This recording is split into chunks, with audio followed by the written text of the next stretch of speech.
So there's UT Longhorn guy, thinks he's very smart, and he's sitting next to an Aggie, and of course we all know what the Longhorns think about the Aggies. And the guy from UT says, "Hey, let's have a little contest.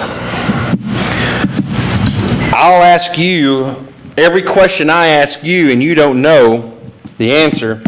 You give me $5.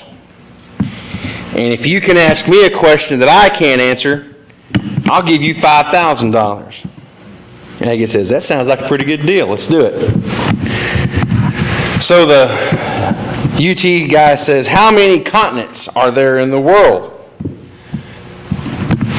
Aggie thinks, I don't know. Reaches into his pocket, hands the UT guy $5. So the Aggie says, "All right, let me ask you a question." He says, "What animal stands on 2 legs but sleeps on 3? The Longhorn UT guy thinks about it. He says, "I give up. I can't answer that question." So he cuts him a check, $5,000. The Aggie gets up and is about to walk away, and the Longhorn guy said, "Hey, wait a minute. What's the answer to your question?" Aggie turns around and hands the man $5 and keeps on going.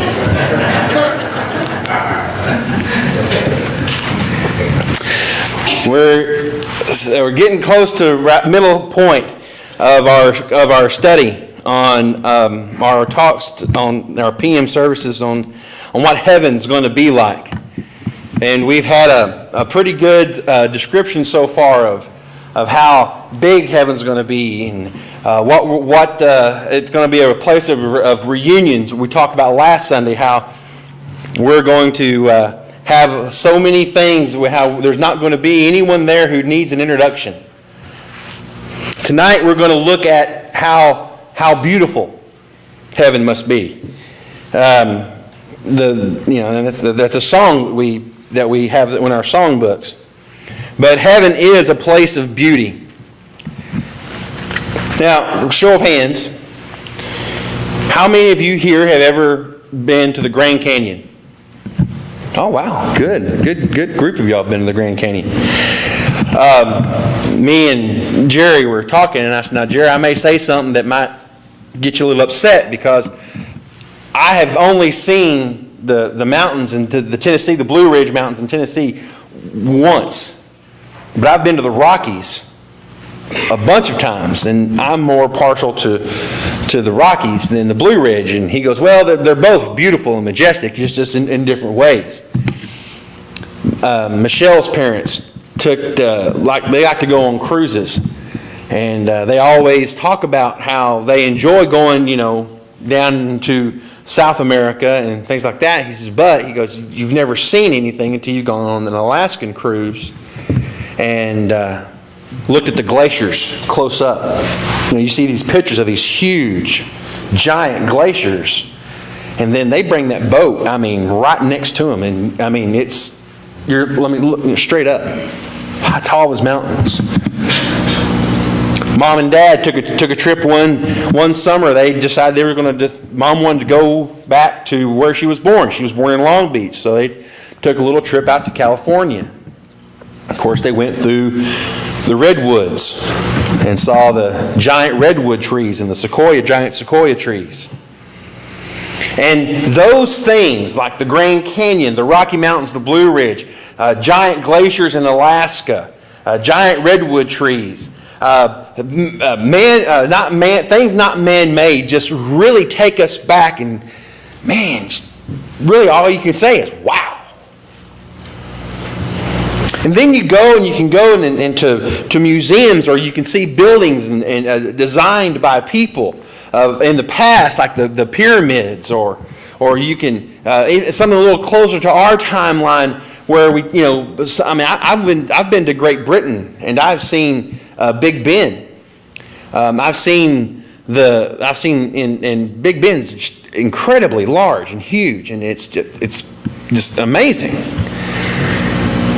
And of course, I'll tell you this, and I long to go back, but you have never seen greener grass than you have if you go to Ireland and see those places, and Blarney Castle and things like that. The point I'm trying to make is, and all of you can probably put these in your mind's eye or go back and call up pictures on your phone or remember the trips that you've taken. And the question really comes back is, why do we get so awestruck? Why do we get so speechless? Why do we stand at the Grand Canyon and just stare at it for a long time? Why do we look up at the stars? Why do we wait for the rains to end so we can see if we can find that rainbow? Why do we look at the Rocky Mountains or the Blue Ridge Mountains and wonder, in awe? Why do we long to behold beautiful things? Whether it's a birth of a child or open fields or something like that. Why do we plant trees and flowers in our gardens? Why do we paint the inside of our houses? Why is it that mankind, not monkeys, way back when in caves decided that they were going to take berries and squash them up and then paint on the walls with pictures? For that matter, why do we decorate anything? We find an old piece of furniture, we buy it, we take it, we put chemicals on it and strip it down to the bare bones, and we put stain on it or we paint it again. Why is it that every human tribe, species of man, known has had some form of art or craftsmanship that goes beyond mere usefulness? Simply because we long to behold and be a part of beauty. We crave to be moved by glimpses of greatness. That's why we go to ball games. That's why we watch the sports on TV. We yearn for a vision of glory. Now, you've probably never heard someone say, driving into Colorado and seeing Pikes Peak and going, man, that mountain is just ugly. That's just an eyesore. They should move it. Nobody says that. And even if you're driving through the giant redwoods and the sequoias and say, man, somebody ought to clear these trees out. It's just blocking the view. There's a lot of things we could do with this place. If mountains and redwood trees aren't your thing, I can tell you, all of you could probably get in line and tell me, what is your thing? What is your definition of beauty and majestic? What is it that makes you go, wow? What is considered beautiful or glorious or great varies from person to first person. But it's true, everyone desires to behold and to be engaged with something beautiful. There is in every human heart a longing for beauty. And that in this world, though, it lacks completion. The reason we have the longing is because God is ultimately the beautiful one. And He made us to long for Himself. Have you ever been hungry? I mean, stomach growling, ready to pull over and find something to eat right now, kind of hungry? Doesn't your hunger point to the existence of something to satisfy your hunger? So when you're hungry and you hear, on the radio, Sonic's $5 meals are a $5 foot long, you think, oh, let's go to Sonic or go to Subway. We have an appetite for food. We also have an appetite for physical pleasure. We have an appetite for relationships. And these all correspond with real objects that can meet those needs, meet those things we long for, meet those desires. We also have a desire for love and for joy and for beauty. And as we might, there is no amount of food, no amount of pleasure, no amount of success, no amount of popularity that can satisfy these kinds of hungers or desires. C.S. Lewis once said, if we find ourselves with a desire that nothing in this world can satisfy, then the most probable explanation is that we were made for another world.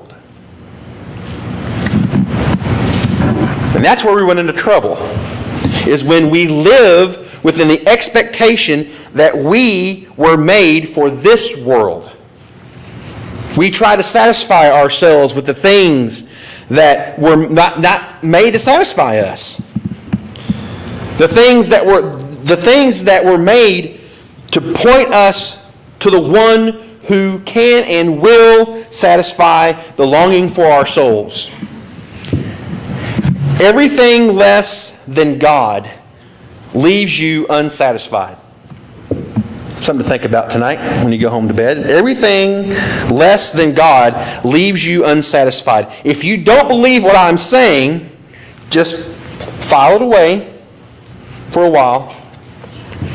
And when it comes back, and when life isn't working, and you wonder why, come back to it. Come back to it when things you thought would fill you up, that longing in your soul doesn't. God alone is the all-satisfying object of beauty. The glory of God, the beauty of God alone is sufficient to satisfy our hearts, because that's what we're made for. It is what we long for. And it's what we long for whether we realize it or not. Now, we've looked at this verse before in Revelation 21, but we're going to look at it again. I knew there was going to be a time where I would probably repeat the same verses again, but it's worth reading again. Revelation 21, starting in verse 9. And you're going to have to bear with me because this is going to be a long one. Revelation 21, starting in verse 9. The seven angels who had seven bowls with the seven last plagues came and said to me, come, and I will show you the bride, the wife of the Lamb. And he carried me away to the spirit of the mountain, great and high, and showed me the holy city Jerusalem, coming down out of the heavens from God. Verse 11, it shone with glory of God, and its brilliance was like that of precious jewels, like jasper, clear as crystal.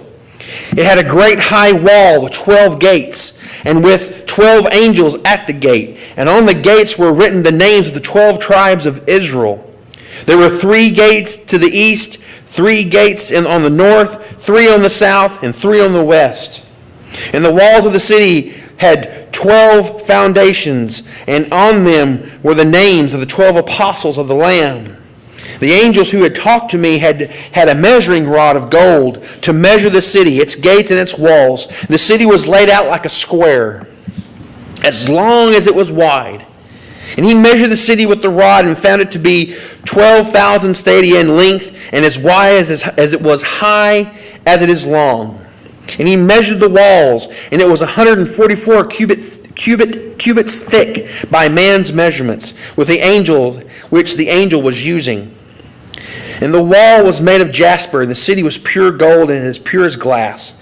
The foundations of the city's walls decorated every kind of precious stone. The first foundation was jasper, the second sapphire, the third was calonia, the fourth was emerald, the fifth sardonyx, the sixth was carling, the seventh was chrysolite, the eighth was beryl, the ninth topaz, the 10th cypress, the 11th jacinth, and the 12th amethyst. The 12 gates were 12 pearls. Each gate made a single pearl. The great street of the city was pure gold, like transparent glass. I did not see the temple in the city, because the Lord Almighty and the Lamb are its temple. Here we have a version of a dwelling place of God and God's people for all eternity. And it is a spectacular image. What do you suppose the main thing is? John is trying to communicate to us in the picture. Is the important thing for us to understand that the streets in heaven are not made of silver or platinum or copper, but of gold?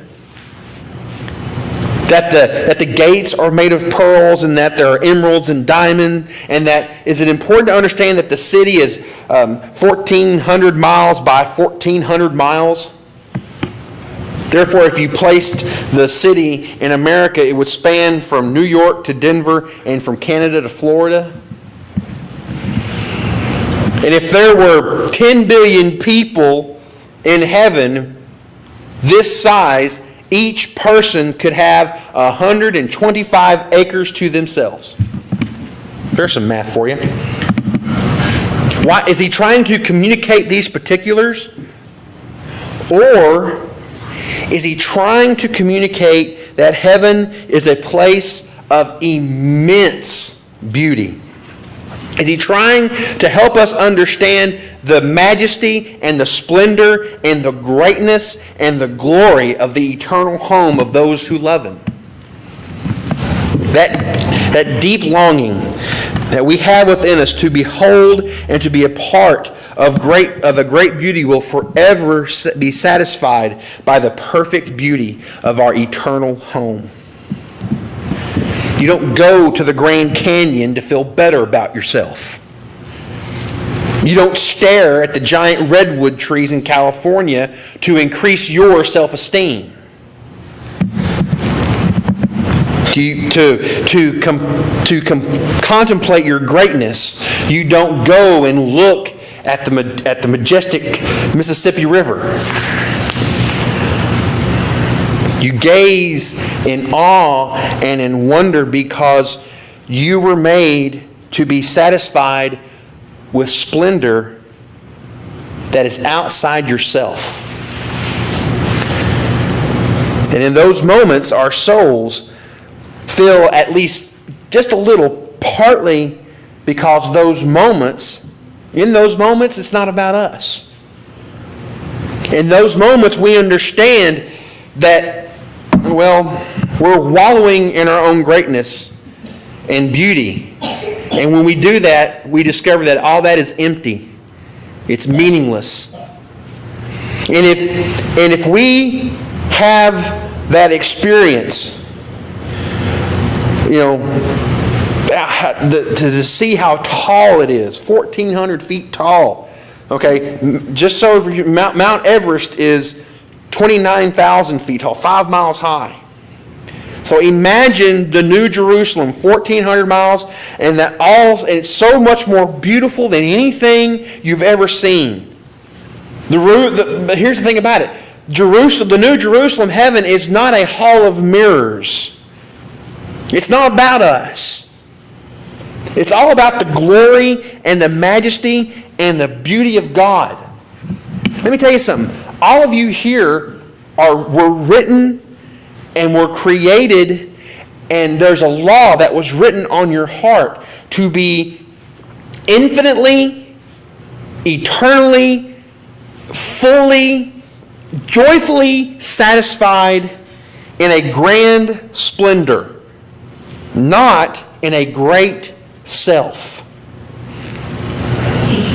So if we can just, try to get rid of all the applause of men, get rid of the approval of men, and start on a quest for one thing that will satisfy your soul, and that is the splendor of Jesus Christ and all that God is for you in Him. Your soul will find infinite happiness if you will stop pursuing it in the wrong places. Young people, parents, tell your young people they are being tricked They are being bamboozled, hoodwinked, whatever word you want to use. Many of the young people today, you try to think that you're trying to satisfy the things in life. That satisfying the things in life is to be made so much of. If we could just, we think, if I could just get some people to clap for me, if I could just get them to like me, if I could just get him or her to approve of me, and then as we grow older, we think, if I could just get them to give me a raise or give me an advancement, if I could just get someone to pay attention to me, I would be satisfied. Well, you won't. I promise. You will be satisfied when you forget about yourself and are swallowed up in the love of Jesus Christ. When He becomes your treasure and your delight and what you cherish and what you value and what you spend the rest of your eternity growing into, you have the capacity to see and to savor and to know what it means to delight in Him forever and ever. And it will get better and better and better and better. The beauty of heaven is a beauty that will satisfy us for all eternity. Now, I don't know how to explain that. But like I said before, there are just some things in this world and maybe in the afterworld we're just going to have to experience. It's not some kind of glory that is outside of God or separate from God. The beauty of heaven that satisfies us for all eternity, it's in God. Now, how do I know that? Well, look at the end of verse 23 of Revelation 21. The city does not need the sun or the moon to shine on it, for the glory of God gives its light, and the Lamb is its lamp. And to finish out the chapter, it says, the nations will walk by its light, and the kings of the earth will bring their splendor into it. On no day will its gates ever be shut, for there will be no night there. The glory and honor of the nations will be brought into it. Nothing impure will ever enter it, nor will anyone who does not have what is shameful or deceitful, but only those whose names are written in the Lamb's book of life. So the question is your name written there? And many of us have our names written there. But maybe there's someone here tonight who decides tonight's the night. Today is the day. If you're subject to the invitation, whatever we can help you in, please make it known as we stand and as we sing.